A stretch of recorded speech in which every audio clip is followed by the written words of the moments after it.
Bonjour à toutes et bonjour à tous et bienvenue dans ce nouvel épisode de la série Et si on repartait de zéro? Je m'appelle Jérôme Pasquelin, je suis éditeur de sites formateur et consultant SEO. Dans cette série, pour celles et ceux qui ne la connaissent pas encore, j'invite un nouvel intervenant à chaque épisode et je lui pose la question fatidique: et si demain tu devais repartir de zéro, qu'est-ce que tu ferais? Et c'est une question à double sens puisqu'elle sous-entend aussi qu'est-ce que tu ne ferais pas? Alors le principe est très simple, l'invité il a son expérience, ses connaissances, quelques euros en poche. Rien de plus. Dans cette série de vidéos, on va parler de publicité, d'affiliation, de dropshipping, de vente d'articles sponsorisés. On va parler de SEO, de domaine expiré, de SIA et plus généralement de web marketing. Vous l'aurez compris, la thématique va s'ajuster en fonction de l'intervenant. Alors je vous invite d'ores et déjà à vous abonner à la chaîne, à cliquer sur la petite cloche pour ne pas louper les prochains épisodes. Et n'hésitez pas en commentaire à me dire ce que vous pensez des vidéos, poser des questions aux intervenants et éventuellement me proposer d'autres invités. A tout de suite avec le prochain intervenant. Alors aujourd'hui, ça va être une vidéo spéciale. J'avais fait un petit sondage en début d'année sur Twitter je vous avais demandé de me proposer des invités pour la série et vous aviez été plusieurs à me faire remarquer qu'il n'y avait pas de femmes qui étaient encore passées dans cette série-là. Du coup, aujourd'hui, en ce lendemain de journée de la femme, et ouais, on était presque alignés à une journée près, je reçois Audrey Schoonwater, que vous connaissez probablement sous le pseudo Vitamine. Audrey, comment tu vas? Je vais très bien, merci d'avoir pensé à moi. En tout cas, je suis ravie d'être ici. Ah bah écoute, avec plaisir, hein. Puis tu es la première d'une longue série, j'espère, parce que je vais vraiment essayer d'inviter plus de femmes. C'est vrai que par facilité, jusqu'à maintenant, j'ai invité plutôt les potes, les proches, mais il y a beaucoup d'hommes hein, dans la communauté SEO, et c'est vrai que ça peut être sympa. Ça va être une autre approche, je pense, et une autre vision d'avoir des femmes dans la série. Donc écoute, c'est avec plaisir que tu inaugures cette nouvelle tendance, voilà, on va dire ça comme ça. Je vais te laisser te présenter, et puis après, on va voir ce que tu ferais si tu devais repartir de zéro. Très bien, alors du coup, je vais essayer d'être assez succincte parce que là, maintenant, ça fait plus de 15 ans que je fais du Ouais. référencement naturel. Donc, différents types de parcours de mon côté. Je pense que par rapport aux autres vidéos précédentes, celle-ci, euh, il y a eu pas mal de cas qui sont plutôt tournés vers de la monétisation ou des éditeurs de sites ou ce genre de choses. Moi, je suis pas vraiment passée par là.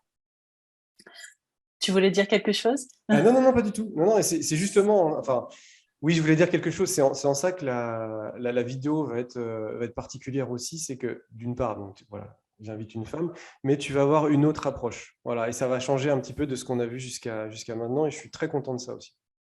Voilà, tout à fait. Donc, du coup, je vais vous partager ma modeste expérience d'autodidacte. Donc, moi, j'ai plutôt une formation de base technique. Je suis tombée dans le dev un peu par hasard lors du choix de l'orientation. Et ensuite, ça m'a plu. Du coup, j'ai commencé tout de suite après le BTS. Je suis partie en parallèle terminer mes études de licence en allant dans une boîte toulousaine qui m'a gentiment permis de pouvoir faire à la fois du dépannage sur des laveries et ce genre de choses où j'avais un peu de technique, donc j'avais un aspect technique, tout en m'occupant de la création du site web et en me lançant en fait dans le référencement totalement par hasard. Ok. Donc, j'ai débuté sur WebRank Info, j'ai été aidée sur les forums parce que aider sur les forums, ça t'oblige à répéter, à comprendre comment ça fonctionne et à participer un maximum. Maintenant, on est plus sur les réseaux sociaux ou ce genre de choses, mais ça fonctionne tout à fait pareil. Ensuite, du coup, je suis restée quand même environ 8 ans, 6-8 ans, je sais plus. Euh, ça passe tellement vite. Mm. Et après, je me suis dit, non, mais quand même, je vais faire du référencement. Et la réalité étant qu'à l'époque, donc on était rendu presque en 2008 déjà, en fait, on n'avait pas vraiment beaucoup de postes en référencement naturel, c'est pas très très connu. Du coup, quand tu avais des postes, c'était un peu les chaises musicales, tu vois. Ouais, d'accord. Ah, ben toi, tu fais quoi? Ah, bah écoute, moi, j'ai envie d'aller vers quelque chose d'un peu plus généraliste que le SEO, donc il y a ma place qui est libre. Ok, elle est déjà prise. Bon, Ok. me voilà partie à la capitale parce que il fallait du coup trouver un autre type de job. Et à ce moment-là, les boîtes commençaient à s'intéresser à ce que c'est que le référencement. Et j'ai pu intégrer une agence nouvellement voilà, créée pour le poste de responsable SEO. Mais le pôle SEO venait juste d'être créé. Et du coup, tu dis, qu'est-ce que je fais avec mon background de développeur? Tu arrives, tu fais pas forcément des conseils de consultant, t'es dans le concret, mais voire même un peu trop. Ouais, d'accord. Donc du coup, ça c'est assez intéressant parce que du coup, j'ai fait 9 mois vraiment très denses dans cette agence où j'avais 25 clients à la fois, donc c'était pas très bon pour les clients au final. Pour moi, très formateur. Et après une dizaine d'années d'agence, où finalement, je suis passée de consultante à ensuite responsable, on va dire, de pôle, pour devenir experte. Pourquoi je précise tout ça? Parce que mon CV, vous pouvez le trouver sur le net. Hein. C'est la démarche, en fait, c'est de se dire, voilà, je suis consultante, j'aime donner des conseils à mes clients, j'aime l'interaction avec ces clients, j'aime les différents types de missions sur lesquelles on tombe. En agence, c'est très formateur parce qu'on peut aussi avoir des peut-être un peu plus gros sites que quand on travaille sur ses propres sites où il n'y a pas le même nombre de pages, etc. C'est très formateur. Avoir une approche client et en même temps se dire, bon, j'en fais quoi de mon aspect technique, quoi. À quel niveau je le mets en œuvre. Après, en agence, comme ça, le métier commençait à prendre de l'ampleur, on était de plus en plus nombreux. Il fallait ceux qui avaient de la bouteille, tu sais, pour gérer les autres. Donc, tu te mets à devenir manager. Et en passant manager, tu prends un peu de recul, voire même un peu trop parfois, à mon goût en tout cas, sur tout ce qui est opérationnel. Et du coup, tout ce qui t'a passionné pour faire ce métier-là, tu le mets un peu entre parenthèses et tu t'essayes aux choses du management. Alors, s'il y en a pour qui c'est tout à fait naturel et qui aiment ça, moi, de base, je sais le faire, mais c'est pas ma vocation première non plus. Du coup, je trouvais que je m'éloignais trop, tu vois, de cet aspect-là du métier, quoi. Puis c'est Ce difficile qui le me- management, hein. Enfin, ça dépend des personnes que tu as à manager, mais c'est pas évident quand même, hein. C'est pas évident, d'autant plus que bon, les attentes sont pas les mêmes.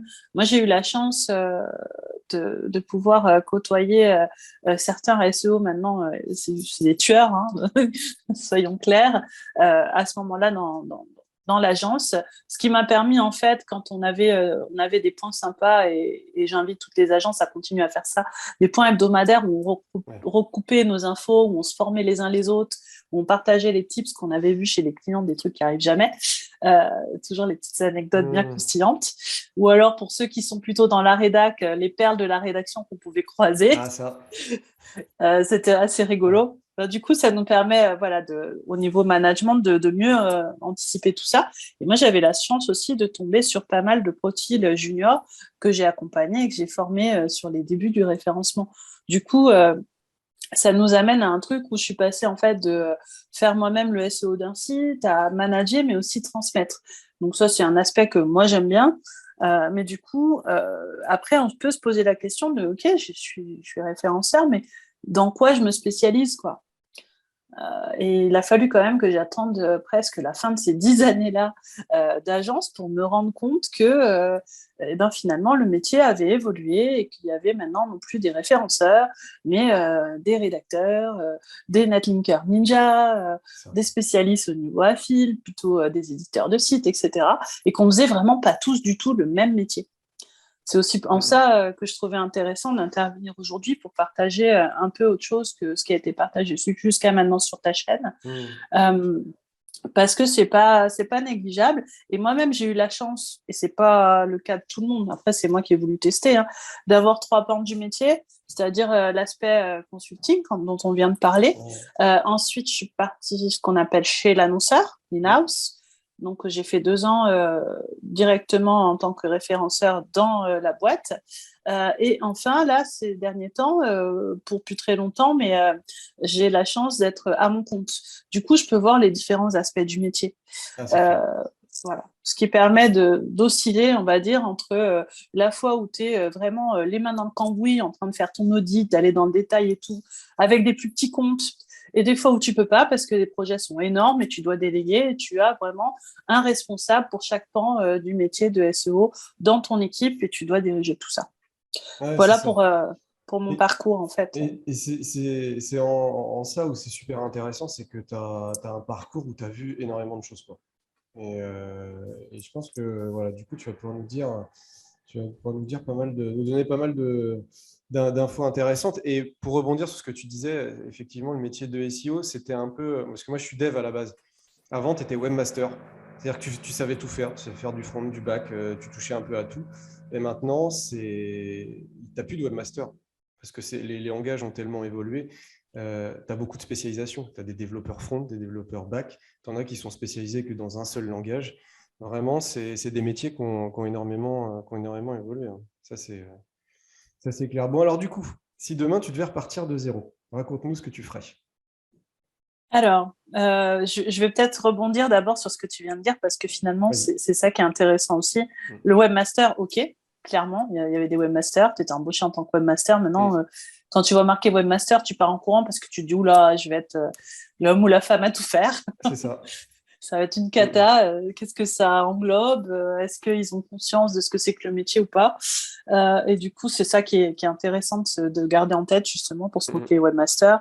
Et au tout début, dans la dizaine d'années de consulting que j'ai eu la chance de faire, à chaque fois, en fait, le référenceur, c'était celui qui avait justement plusieurs casquettes et qui était capable de résoudre un peu les problèmes de chefferie de projet.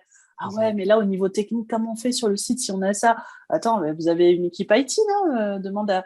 Ah oui, mais le développeur, il communique de telle façon, machin et tout. Enfin, en tout cas, le chef des développeurs.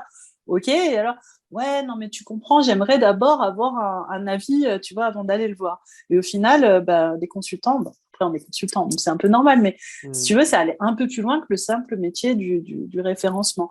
Du coup, c'est en ça que c'était intéressant d'avoir un aspect assez généraliste et de pouvoir C'est avoir vrai. une vision sur tous les pans du métier.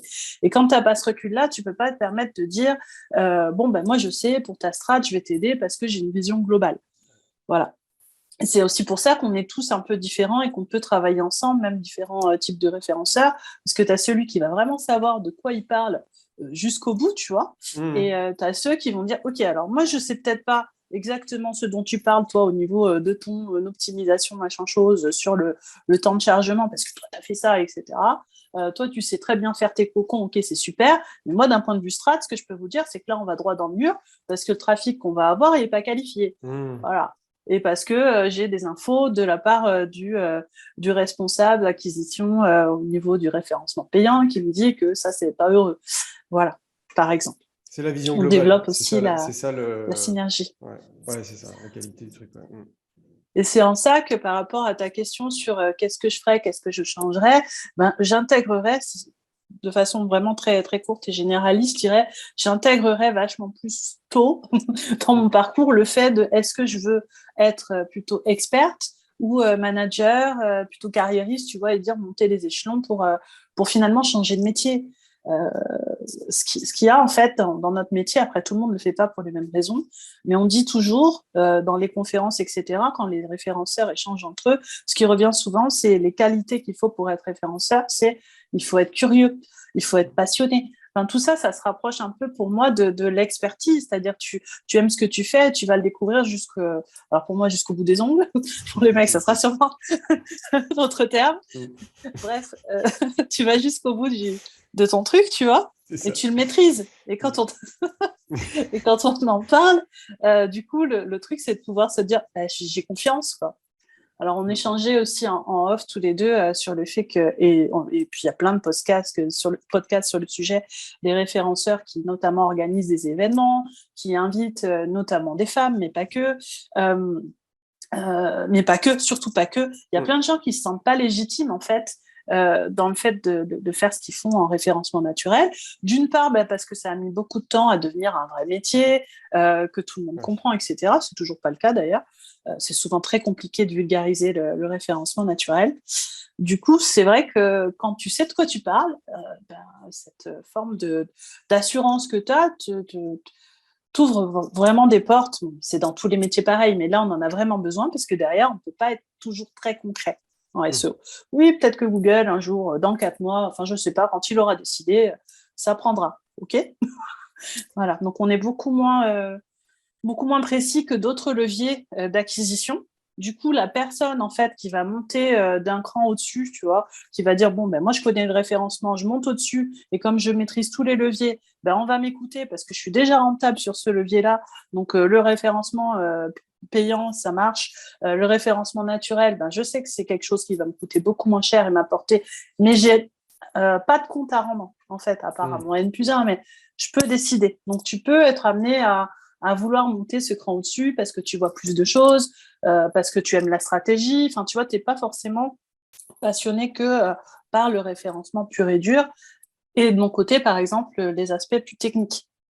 pour bidouiller parce que tu es curieux, etc. Donc Ok. voilà, moi ce que je referais, c'est ça, c'est plutôt aller plus vers de l'expertise parce que c'est mon truc. Ok. Le management, j'ai pu y toucher, comme je disais, dans l'agence, parce qu'on avait besoin de ça, parce qu'il fallait se structurer et tout. Mais au final, j'ai pris un gap monstrueux. Enfin, j'étais plus à la page, tu vois. Donc quand après, il a fallu que je me replonge dans des sujets techniques avec des technologies qui évoluent tous les jours, en fait. Ouais, c'est ça. Toi qui es en dev, tu sais, hein, Ouais. c'est plus les mêmes. C'est quoi les langages à la mode en ce moment? C'est plus du Ah, tout ce que. ouais, non, c'est tout ce qui est React.js, enfin tout ce qui tourne autour du JS. Ça, c'est...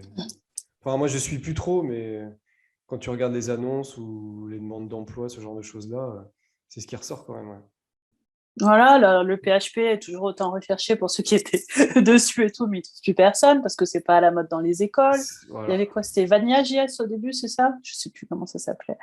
C'est plus du tout le même JS maintenant. Ils l'ont vraiment bien arrangé, on va dire. Ouais. C'est devenu beaucoup plus performant. Donc bon, quand on voit ce genre de choses, ben, si comme moi, on est resté au JS d'avant, ben, on Ouais. n'est plus du tout à la page. Donc on peut plus se permettre de dire qu'on est expert, etc. Et je me souviens, parce que ça m'avait pas plu du tout, puis moi, j'ai pas peur de parler de ça parce que j'estime que ça fait partie de mon évolution personnelle.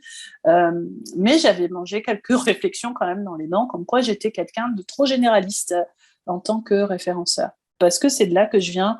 Parce que quand moi j'ai appris le métier il y a plus de 15 ans, ben, c'était en bidouillant à droite à gauche et Ouais, c'est un métier en ayant fourre-tout un peu. plus. Ouais. Ouais, le métier de webmaster, quoi. À la C'est base, tu ça. faisais tout, quoi. Mm. Tu allais tu faisais du Photoshop, tu faisais du Flash. Exactement, exactement. C'est ça. Tu bidouillais des bouts de code parce que tu savais pas forcément faire. Tu t'abandonnais parce que tu disais oula, et quand il va falloir mettre à jour le bazar, comment on fait? Ben voilà. Donc aujourd'hui concrètement, comment je ferais si je voudrais m'axer, tu sais, plus directement sur de l'expertise? Ouais. Ben déjà, je réfléchirais à ce dont j'ai besoin. Parce que tout le monde n'a pas les mêmes besoins selon ce que tu as envie de faire comme métier, etc. Dans quelle boîte tu vas travailler. Tu peux t'amener à avoir des configurations différentes. Par exemple, dans ma future configuration là, que j'ai en tête, que je ne peux pas forcément décrire là maintenant, mais que j'ai en tête, je vais avoir avec moi dans mon équipe différents types de pôles. Imaginons que j'ai un pôle de rédac. Je ne vais pas faire la même chose que si j'externalise ma rédac, etc. Et je ne vais pas avoir besoin, moi, des mêmes compétences. Parce que je vais leur faire confiance sur leurs compétences de rédaction. Ils savent ce qu'ils font, ils ont été embauchés pour ça.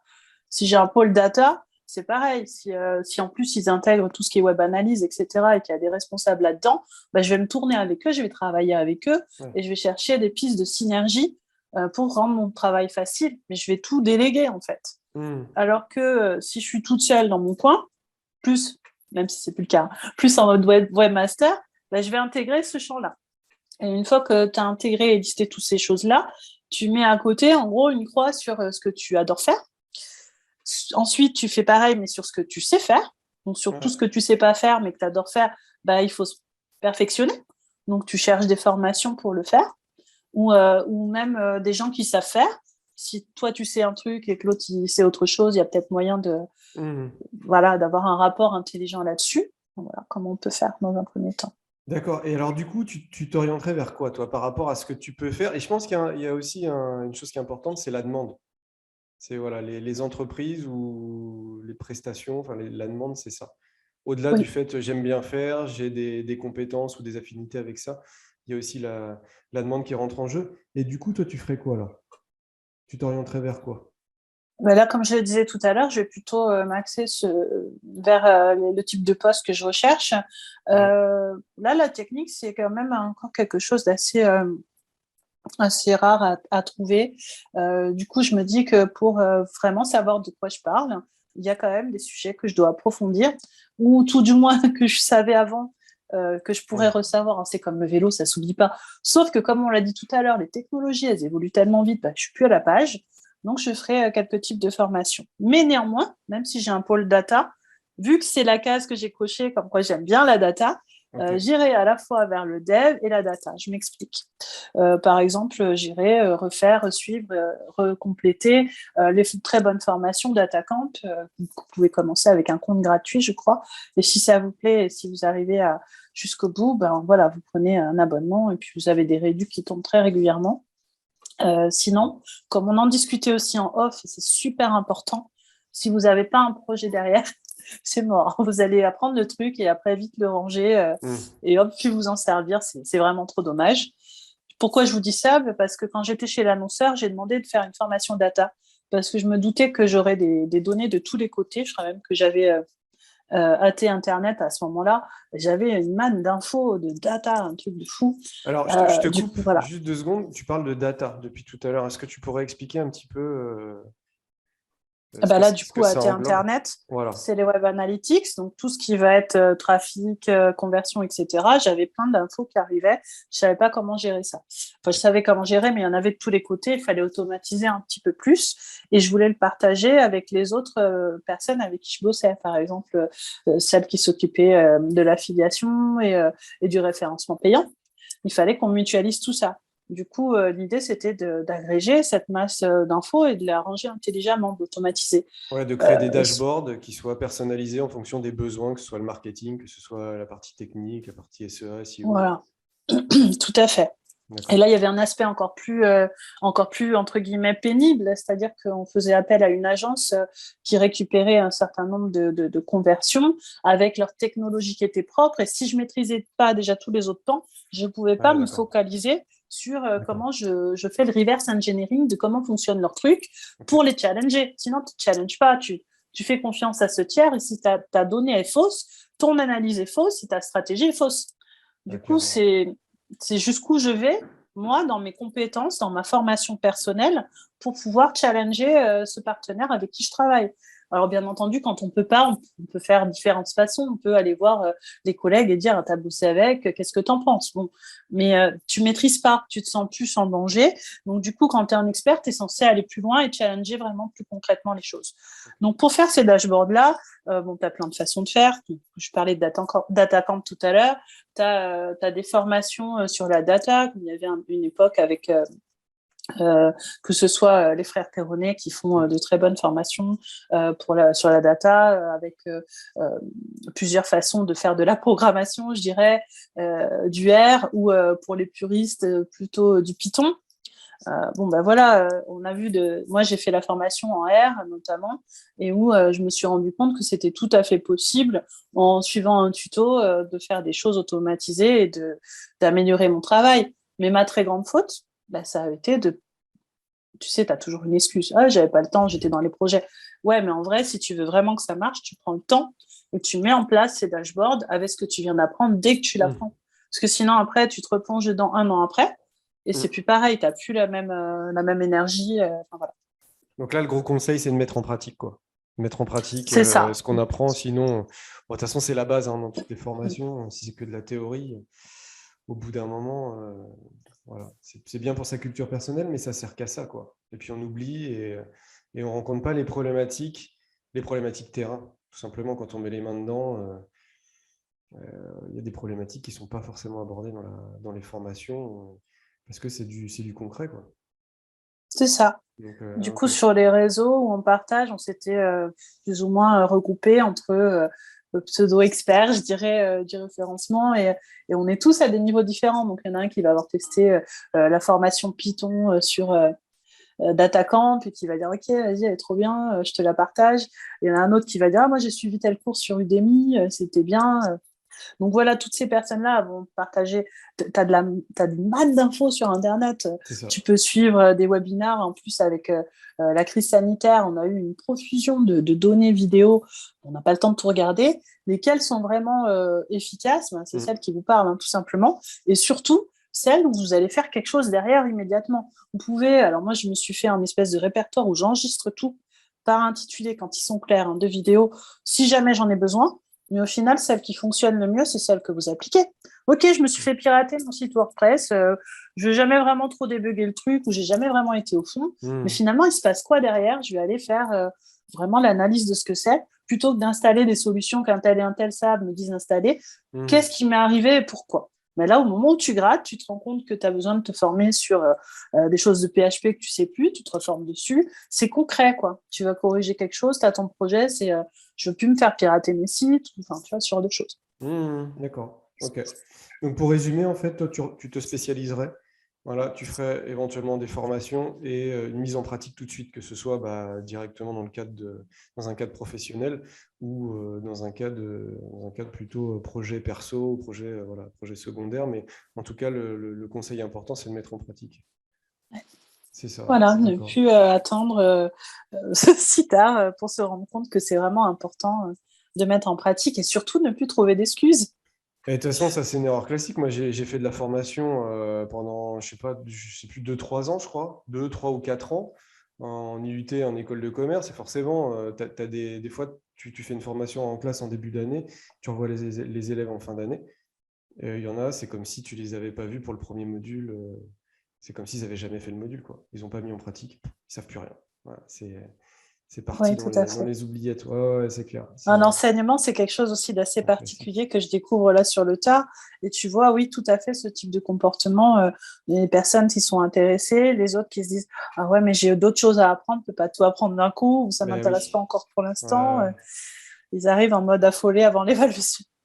Ouais, ouais, c'est ça. Ouais, non, de Ouais. toute façon, faut prioriser, mais dans tous les cas, faut mettre en pratique. Je sais que moi, des fois, j'achète des formations.